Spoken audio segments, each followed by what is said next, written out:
Hey guys, welcome to tutorial video. Today I'll be showing you how to see your blocked list account on your Facebook. And now let's dive right in.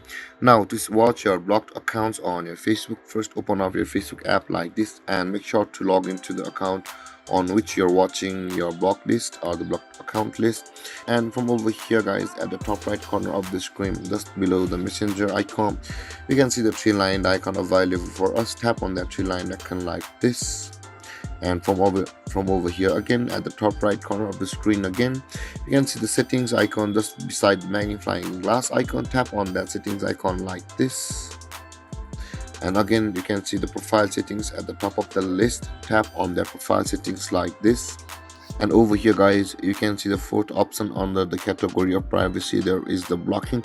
Tap on that blocking like this, and over here guys you will be able to find all of the blocked people or the blocked accounts on your Facebook.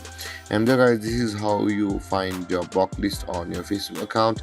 And if you have any confusions or questions regarding the topic, feel free to comment in the comment section below, and don't forget to like, subscribe and hit that bell icon for more videos. Thank you for watching guys. Peace.